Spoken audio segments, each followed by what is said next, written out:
सेवा जोहार। सेवा जोहार। आज हम भारत के जो आदिवासी समुदाय हैं उनकी अनूठी और कह सकते हैं गहरी आध्यात्मिक दुनिया में झांकने की कोशिश कर रहे हैं। जी। अक्सर क्या होता है ना कि इन समुदायों को हम संगठित धर्मों के चश्मे से देखने लगते हैं। हाँ, ये होता है। पर उनकी जो मान्यताएं हैं, उनका जीने का तरीका, प्रकृति से उनका रिश्ता, ये सब एक बिल्कुल ही अलग कहानी कहते हैं। तो चलिए आज इसी कहानी को थोड़ा करीब से समझते हैं। आपने बिल्कुल सही पॉइंट पकड़ा है। बहुत से लोग या तो ये मान लेते हैं कि आदिवासी समुदाय हिंदू हैं, हाँ, या फिर ईसाई। लेकिन सच तो ये है कि उनकी अपनी एक स्वतंत्र, बहुत पुरानी और गहरी धार्मिक पहचान है। और ये पहचान किसी किताब या किसी पैगंबर पर आधारित नहीं है, बल्कि पूरी तरह से प्रकृति के साथ उनका जो अटूट रिश्ता है। अच्छा। और उनके समुदाय की जो सामूहिकता है उस पर टिकी है। ये असल में प्रकृति पूजक हैं। इनकी अपनी सदियों पुरानी रूढ़ी प्रथाएं हैं, सांस्कृतिक परंपराएं हैं और जीने का एक खास नजरिया है। हाँ। और दिक्कत ये है कि ये बातें अक्सर जो मेन स्ट्रीम चर्चाएं होती हैं उनसे गायब सी रहती हैं। बिल्कुल। तो आज हमारा इरादा यही है कि हम इन स्रोतों के आधार पर ये समझें कि भाई ये मान्यताएं आखिर हैं क्या, प्रकृति के साथ इनका जुड़ाव सिर्फ पूजा पाठ तक सीमित है या उससे कहीं ज्यादा गहरा है, और ये जो दर्शन है जिसे कई बार लोग धर्म कहने में भी शायद हिचकते हैं, वो उन स्थापित धर्मों से कैसे और क्यों इतना अलग है जिनकी हमें आदत है। बिल्कुल। तो सबसे बुनियादी बात से ही शुरू करते हैं, प्रकृति। हाँ। देखिए, आदिवासी समुदायों के लिए प्रकृति कोई बाहर की शक्ति नहीं है। वो जीवन का आधार है, जीवन की अभिव्यक्ति है। अच्छा। जंगल, पहाड़, नदी, झरना, सूरज, चांद, धरती, ये सब उनके लिए सिर्फ रिसोर्स नहीं है, बल्कि ये पवित्र है, पूजनीय है। ये उनके साथी हैं, उनके पालक हैं, ऐसा मानते हैं वो। ये बात तो काफी दिलचस्प है। जैसे हम शहरों में या दूसरे धर्मों में देखते हैं, प्रकृति को या तो बस एक संसाधन मान लिया जाता है, हाँ, या फिर ईश्वर की बनाई हुई एक रचना। हाँ, यहाँ नजरिया अलग है। हाँ, यहाँ प्रकृति ही ईश्वर है या ईश्वर का रूप है। हाँ, क्या कहेंगे? हाँ, आपने सही समझा। यहाँ प्रकृति और परमात्मा में वो बंटवारा नहीं है जो कई बार दूसरे संगठित धर्मों में दिखता है। अच्छा। ये एक ऐसा दर्शन है जहाँ इंसान खुद को प्रकृति से अलग या उसका मालिक नहीं समझता। हाँ। वो खुद को उसका एक हिस्सा मानता है, एक अटूट हिस्सा। तो ये सिर्फ पूजा नहीं है, बल्कि दुनिया को देखने का एक पूरा नजरिया है। आप इसे ऐसे समझ सकते हैं कि यह जीवन से जुड़ा हुआ विश्वास है ना? हाँ, जीवन से जुड़ा हुआ। मतलब ये कि अगर बारिश नहीं हो रही तो वो प्रकृति से विनती करते हैं, सेवा अर्जी लगाते हैं। अच्छा। फसल अच्छी हो जाए तो धरती माँ का, अन्न देवता का धन्यवाद करते हैं, आभार जताते हैं। गांव में कोई बीमारी फैल जाए, कोई महामारी आ जाए तो माना जाता है कि शायद जंगल की आत्माएं या ग्राम देवता नाराज हैं। ओहो। तो उनसे क्षमा याचना की जाती है। सब कुछ सीधे जीवन के अनुभवों से, जरूरतों से और प्रकृति के चक्र से जुड़ा है, किसी लिखी हुई नियमावली से नहीं। और जैसे हम हिंदू धर्म में मंदिर में मूर्तियां देखते हैं, या ईसाई धर्म में चर्च में क्रॉस या ईसा मसीह की प्रतिमा होती है, क्या वैसा कुछ यहाँ भी देखने का मिलता है? देखिए, परंपरागत रूप से देखें तो उस तरह की मूर्ति पूजा यहाँ नहीं दिखती है। अच्छा। हाँ, ये हो सकता है कि वे किसी खास पत्थर या किसी पेड़ या बांस के टुकड़े या मिट्टी की छोटी सी आकृति को प्रतीक मानकर पूजें, उसे अपना इष्ट देव मान लें। लेकिन उनका जो गहरा विश्वास है वो ये है कि देवता या जो अलौकिक शक्ति है उसका कोई एक निश्चित रूप या आकार नहीं होता। वो निराकार है, वो हर जगह मौजूद है। हर जगह हवा में, पानी में। हाँ, बिल्कुल। उसे किसी मूर्ति में बांधा नहीं जा सकता, ऐसा वो मानते हैं। उसे सीधे प्रकृति में महसूस किया जाता है, हवा में, पानी में, जंगल की आवाजों में। जैसे आपने बस्तर के गांव में देवगुड़ी का जिक्र किया था, वो क्या है फिर अगर मूर्ति नहीं है तो? हाँ, देवगुड़ी एक अच्छा उदाहरण है। ये गांव की सीमा पर या किसी खास जगह पर एक पवित्र स्थल होता है। लेकिन ये कोई भव्य मंदिर जैसा नहीं होता। अक्सर वहाँ कोई बहुत पुराना पेड़ होगा या कुछ खास पत्थर रखे होंगे या फिर बांस के कुछ प्रतीक गड़े होते हैं। बस वही उनका देवस्थान है। अच्छा, बहुत सादा। एकदम सादा, प्रकृति के करीब। और वहाँ पूजा करने वाला भी कोई बाहर से आया पंडित या पुरोहित नहीं होता। हाँ, कौन होता है फिर? गांव का ही कोई सम्मानित व्यक्ति होता है, जिसे अलग अलग जगह गुनिया, सिराहा या बैगा कहते हैं। अच्छा, गांव का ही व्यक्ति। जी, ये दिखाता है कि उनकी आस्था कितनी जमीन से जुड़ी हुई है, प्रकृति के कितने करीब है। मूर्तियों की जगह प्रकृति के ये चिन्ह ज्यादा महत्वपूर्ण है उनके लिए। तो फिर ये पूजा पाठ या जैसा आप कह रही हैं सेवा अर्जी, ये व्यक्तिगत होती है या फिर पूरा समुदाय मिलकर करता है? ये पहलू मुझे काफी अहम लग रहा है। ये आप कह सकती हैं आदिवासी अध्यात्म की रीढ़ है, सामूहिकता। सामूहिकता। हाँ, यहाँ व्यक्तिगत साधना या मोक्ष की जो अवधारणा है वो उतनी प्रबल नहीं है जितनी समुदाय की भलाई और एकजुटता की है। अच्छा। लगभग सारी पूजा अर्चना, त्योहार, अनुष्ठान जो भी होता है सब कुछ पूरा गांव या समुदाय मिलकर करता है। सब मिलकर? हाँ, सब मिलकर। ये माना जाता है कि उनके जो देवता हैं या पेन पुरखा है वो किसी एक व्यक्ति के निजी देवता नहीं है। आपने कहा पेन पुरखा, इसका क्या मतलब है? ये कौन है? पेन पुरखा का मतलब है उनके पूर्वज देवता या समुदाय के संरक्षक आत्माएं। पूर्वज देवता। वे आत्मा के रूप में समुदाय की रक्षा करते हैं। ओहो, ये तो बड़ा गहरा विश्वास है। जी, तो जब कोई त्योहार होता है या कोई विशेष पूजा होती है तो वो इन पेन पुरखों को समर्पित होती है।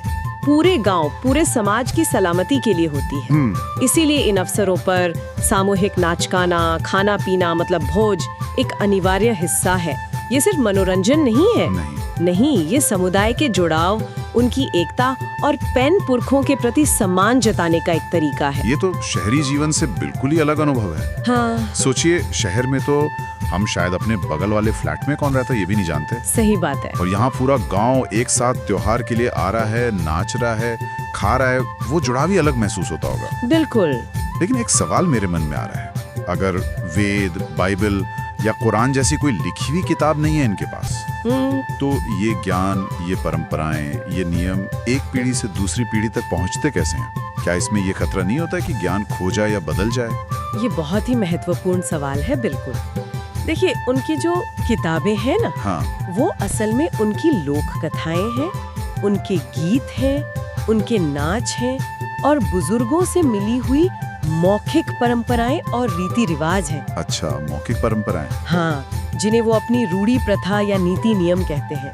हर पीढ़ी अपनी अगली पीढ़ी को कहानियों, गीतों, नृत्यों और अनुष्ठानों के जरिए ये सारा ज्ञान देती है। कहानियों और गीतों से? जी, और ये कहानियाँ सिर्फ मनोरंजन के लिए नहीं होती, उनमें गहरे संदेश छिपे होते हैं कि प्रकृति का सम्मान कैसे करना है, जंगल की रक्षा क्यों जरूरी है, समुदाय में मिलकर कैसे रहना है।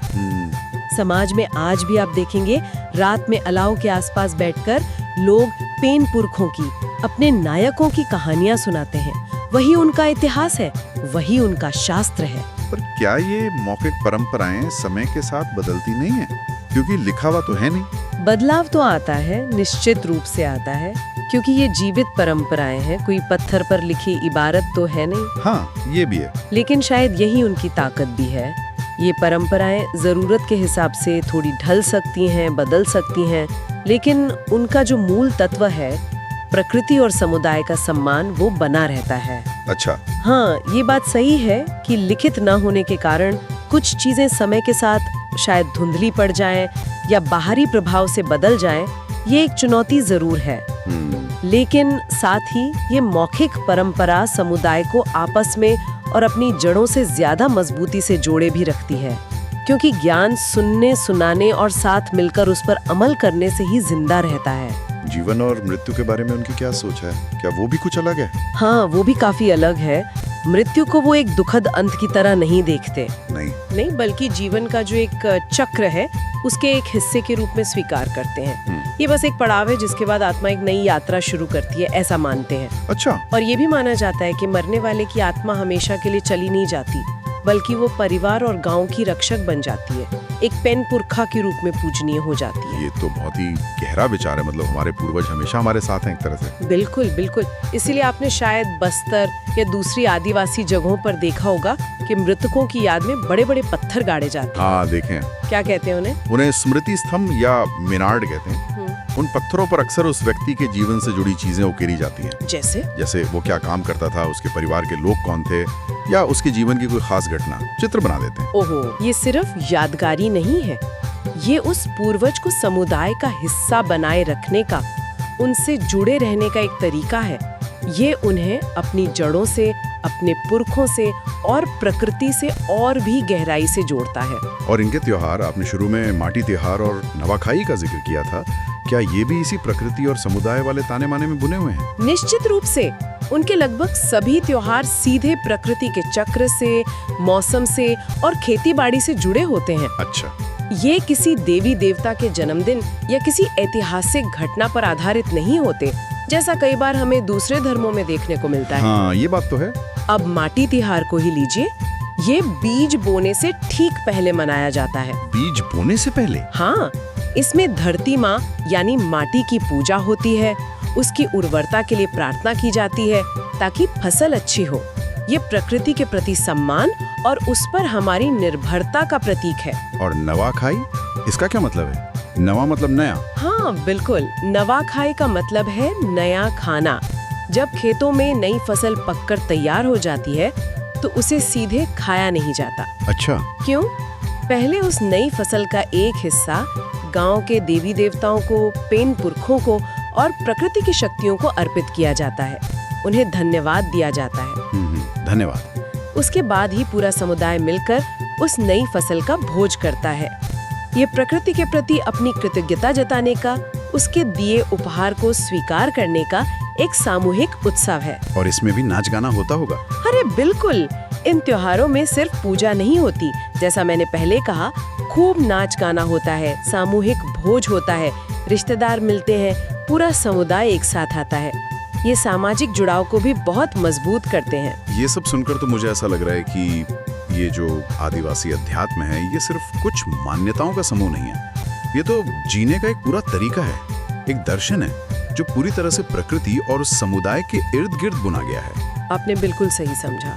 अगर हम इसे संक्षेप में समझना हो तो हम कह सकते हैं कि यह एक ऐसा आध्यात्मिक मार्ग है जो किन्हीं कठोर नियमों, ग्रंथों या संस्थागत ढांचों पर नहीं टिका है, बल्कि ये सीधे अनुभव पर, प्रकृति के साथ एक लय में जीने पर और समुदाय की सामूहिक चेतना पर आधारित है। अच्छा, इसकी बुनियाद में है प्रकृति का गहरा सम्मान, उसे केवल एक संसाधन न मानकर जीवन का स्रोत मानना। हाँ। दूसरी अहम बात है पुरखों का आदर और ये विश्वास कि वो आज भी हमारे समुदाय का मार्गदर्शन करते हैं। जी।